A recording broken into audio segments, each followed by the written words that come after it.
Pemirsa, penemuan 7 janin manusia yang diduga hasil aborsi membuat geger warga Biringkanaya di Makassar, Sulawesi Selatan. Gerak cepat polisi berhasil mengungkap teka-teki. Tapi mengapa pelaku sampai hati melakukan aborsi hingga 7 kali? Tidakkah pelaku sadar akan resiko besar mengintai? Simak selengkapnya dalam ulasan khas Ragam Perkara.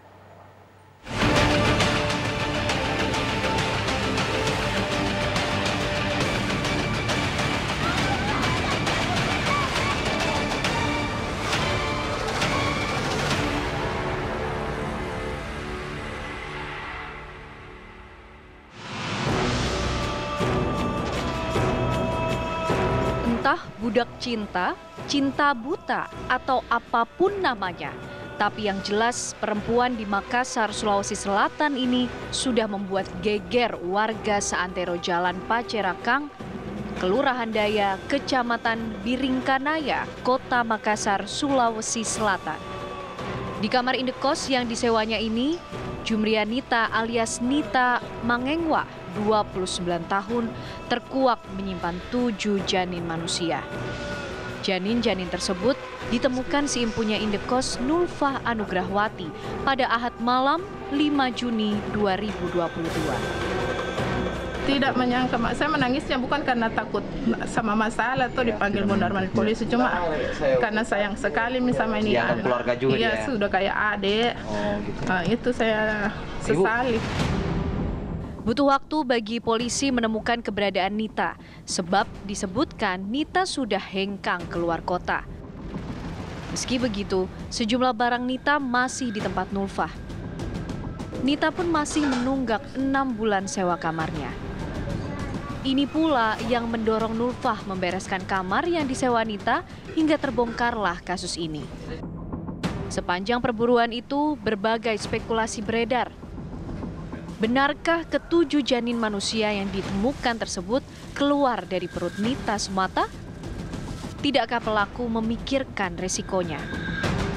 Mungkinkah Nita melakukan praktik aborsi ilegal?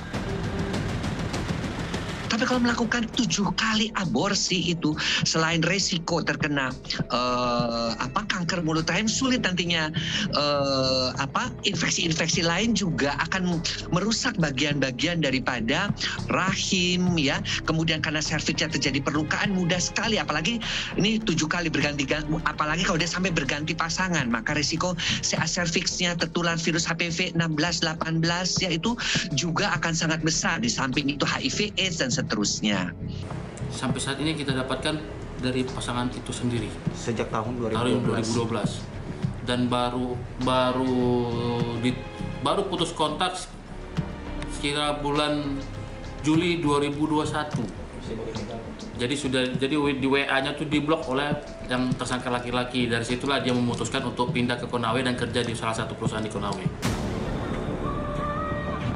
Sepandai-pandai Nita menghindar, akhirnya tertangkap juga.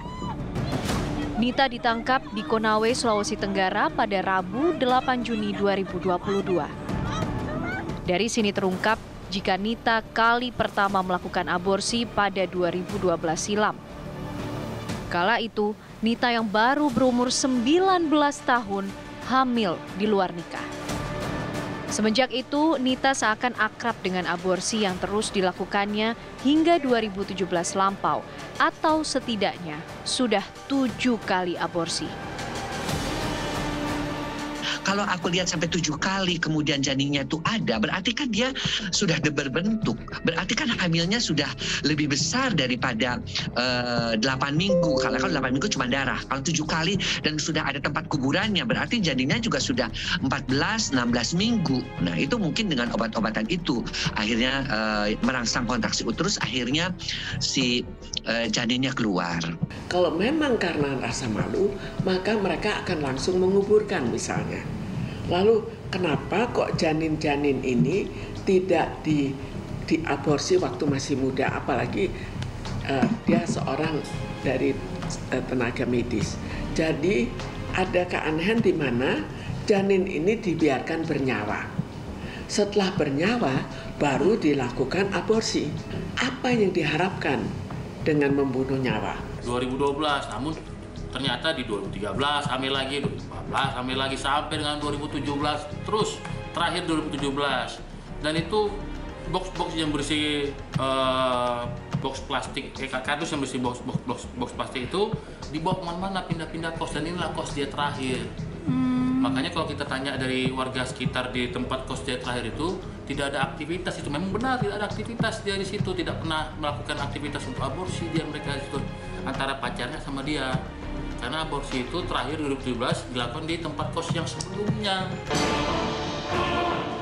Nita Mangengwa mengaku ia sengaja menyimpan ketujuh janinnya tersebut karena hendak dikuburkan di kampung halamannya di Toraja. Nita pun mengungkapkan alasan mengapa tak kunjung menguburkan janin-janinnya ini karena menunggu pacarnya yang bernama Salmon datang melamar dan menikahinya. Namun hingga 10 tahun menanti, Salmon tak kunjung melamar Nita, apalagi menikahinya. Di balik semua ini, bukan tidak mungkin tekanan psikologis kini menghinggapi Nita. Yang jelas itu dia tidak akan menghargai lagi satu kehidupan gitu loh. Toh gue juga udah beberapa kali melakukan aborsi, ya kalau jadi, kalau enggak. Jadi dia juga nanti kelak ya, rasa sayangnya sama si anak itu juga nggak seperti ibu. Mungkin dengan mudahnya dia memberikan kepada orang lain anak itu, kalau dia tidak mau memeliharanya ya, yang efek psikisnya. Perempuan seringkali menjadi korban yang bersifat redundant. Saat kemudian dia sudah menjadi korban secara seksual gitu ya, ataupun secara relasi, seringkali mereka juga harus bisa menahan diri untuk dapat mempertahankan diri dalam konteks stigma di masyarakat. Yang ketiga adalah seringkali dalam konteks ini masyarakat menganggap hubungan mereka adalah sebagai aib. Maka jalan keluar satu-satunya adalah saat kemudian secara instan mereka mengambil jalan aborsi. Yang keempat adalah kita harus bisa menyadarkan dalam konteks ini relasi yang bermuara pada hubungan yang bersifat toksik itu tidak baik itu dalam konteks dalam hal ini mungkin perempuan sebagai korban atau kemudian saat kemudian mereka memiliki anak di luar pernikahan. Karena itu untuk menilai lebih lanjut, kita perlu sekali pemeriksaan kejiwaan. Dari pemeriksaan kejiwaan kita bisa menilai, oh memang sakit jiwa. Siapa yang sakit jiwa? Kenapa akhirnya dua-duanya setuju? Kasus Nita dan aborsi 7 janin yang pernah dikandungnya seharusnya menjadi pelajaran penting tentang bagaimana menghargai arti kehidupan. Selain itu, pelaku aborsi yang dinilai menabrak norma hukum dan agama akan menghadapi dampak psikologis dan fisik yang tak ringan. Orang tua yang mempunyai muridnya sudah mulai mengalami pubertas, yang laki mengalami ejakulasi yang pertama, kemudian yang perempuan mengalami menarche atau menstruasi yang pertama ya.